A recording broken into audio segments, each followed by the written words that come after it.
Thanks, John. We'll start with Fuchs.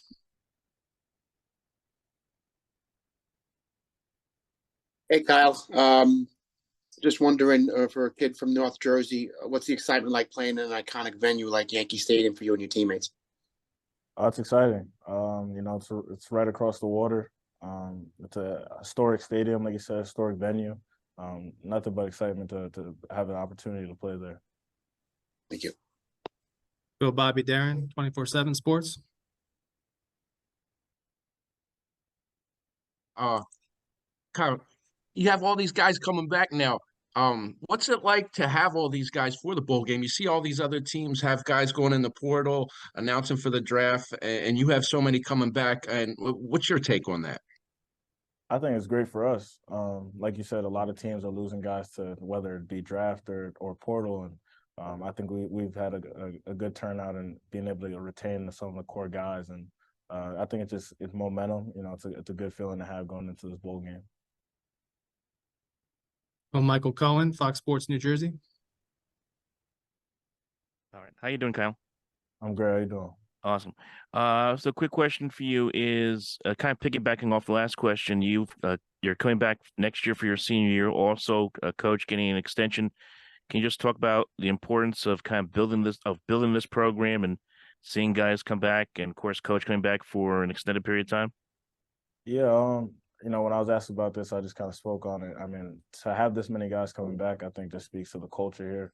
And, just says that we're doing things right. Guys want to come back. We want to see this program win. Made some stride this year in getting 6 wins, but it's obviously not the end goal for us. And we think coming back for another year is going to definitely give us another opportunity to make even more progress next year and, see how many wins we can get closer to that end goal. Thank you. Chris Eisman.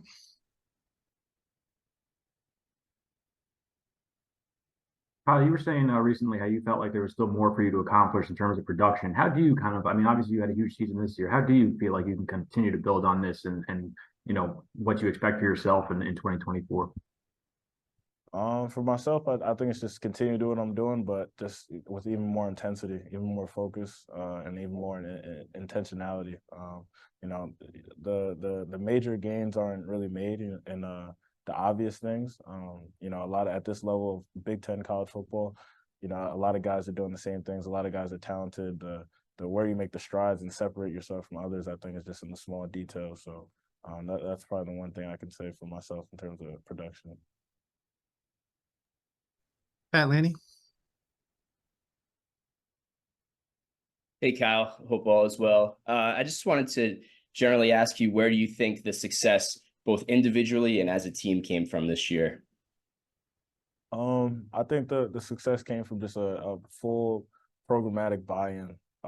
Not to say we weren't before, but there may have been a lot of guys that whether they didn't believe or they weren't all into what we were doing as a program, probably may have held us back in a sense. And I think this season and the off season, from January leading up all the way throughout the season, we just had guys that we didn't put anything above winning. The process was to be 1-0 at the end of every week, and everyone was committed to that. And that mindset and that thinking was what was able to get us 6 wins and give us a chance in a lot of these games.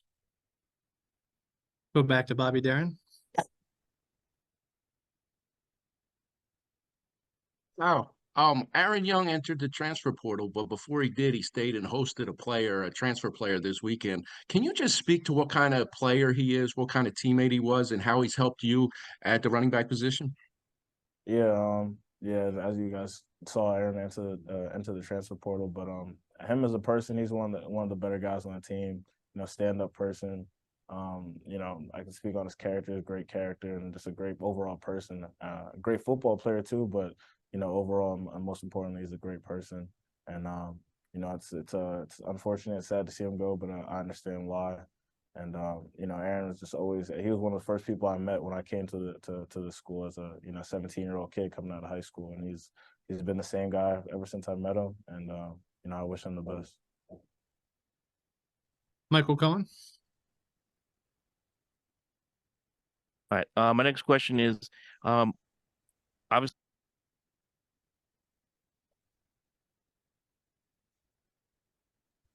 I'm sorry. Could you repeat? Could Yeah, you I think we repeat the I think we question? lost Michael's Okay. audio here. Am I back? There you are. Right. Yeah. Sorry about that. What's the vibe, the impression you're getting from friends, family, even friends on campus about you guys playing Yankee Stadium, and what kind of turnout do you guys think you're going to have? Because it is kind of like a home game for you guys at Yankee Stadium in a couple weeks next week. Yeah, absolutely. I think it's just an overall excitement. I think there's going to be a big and great turnout for a lot of Rutgers Nation to come out, and like you said, it's going to be like a home game. It's real close for us, and hopefully, I think we're the away team, but it's going to feel like a home game for us, definitely. Go Brian Fonseca. Hey Kyle, I missed the beginning, so sorry if you were asked already, but Coach Shiraka signed an extension. He's going to be here long term. Just as far as having a year under his belt here, working with a lot of you guys, how much do you think that could be benefit you guys having another offseason to work with him, knowing a lot of his system? Just how much will that help the offense take another step next year? I think it's going to be greatly important to take a next step. A lot of people say when you put in a new offense, the biggest strides you make are in year 2 of the offense. So just another year under his belt, and another year of work in the off season. Everybody getting comfortable. We're returning guys, so it'll be the same guys doing it over, and great reps and just doing it over and over is going to give people a better understanding, a better feel for the offense, and overall, it's just going to allow us to play better. Pat Lanny. Hey, Kyle. I know we've talked many times about the way you've been overlooked throughout your career, going back to high school, maybe even in college a little bit. I'm just curious if you could just talk about the motivation that's provided you to get to this point. It motivates me, but it's not my sole fuel, and how I play and everything. But I think the motivation comes really is just from my support system, my family. I've been playing football since I was in 3rd grade. Watched my brother grow up playing football, and I've always thought of myself as one of the better players, and I've always bet on myself to show that, to prove that to people in every level of football I've been at. So, through Pop Warner to middle school, high school, and even now in college, that hasn't changed for me. So I just kind of carry that mindset, that attitude to everything I do. Time for a few more. Go to Fuch again. Hey, Kyle, just if you can touch on the development of your O-line this year and how you saw them take another step. They took major strides from last year to this year, and then even just week to week. They're a very tight-knit group, and they work harder than a lot of guys that I know, and they're just committed to seeing this offense succeed. So, with that mindset, they've made great strides, and I'm excited to see how they perform in this bowl game. John, looks like we're all set on this one. No more questions.